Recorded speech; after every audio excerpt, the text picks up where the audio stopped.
Hayırlı kun, hurmatli millatdoshlar. Biz bugun mana Ko'kmari rayoni Bo'rtliq Yilg'a ovulida Gulsin apalarda qonaqda. Gulsin apa necha xillariz? Albatta, Allohga shukr. Mana men shoqqa otamari. Bizning Tattar xalqында shunday talantlar var, shunday motor garmonda o'ynashlar var. Ammo mana garmonni kiriga aylantirib o'ynagan kishini bir nechta qilib ko'raman.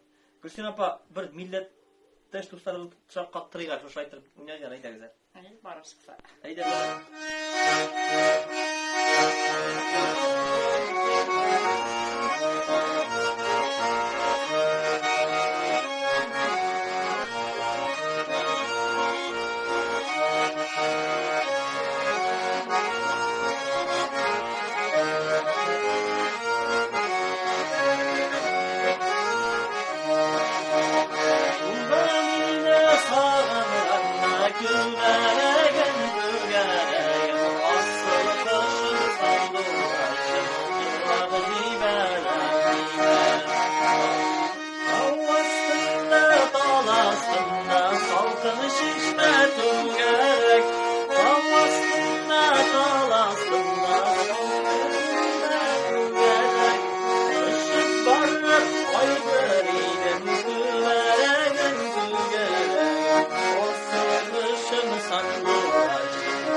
Şakkattı min balacağım bakalım Gülsin apa sorsan.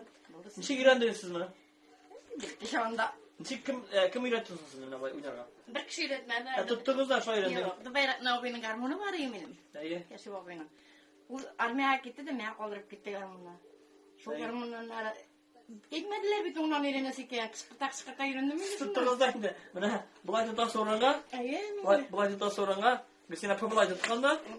Rahatlar öğrengan. Kızga korkuna oturdum da indi. Bulgandan barda bular. Bana sen ama. Ne düşüyoruz olsa jeykini bir tava. Ha? Jeykini. Jeykini alıversa ilkinden salat yoluna bir gelip jırlap otururuz. Gülsin apa büyük rahmet. Bayramlar bilen no subhan oşak kaptırdık. Tiyak tanıyorsun sen. Ezrekine kışkırtam tutkanam yok mu diyor. Tiyak tutkan yok mu bu yakınlar değil mi? Tırışsam buldular beni tutkanam yok mu diyor. Yimle sen bir yakın tutun. Yani oynayamıyorum. Anaktan bir yakın tutmakla gerek. Rahmet sizge ne güzel. Mana bu video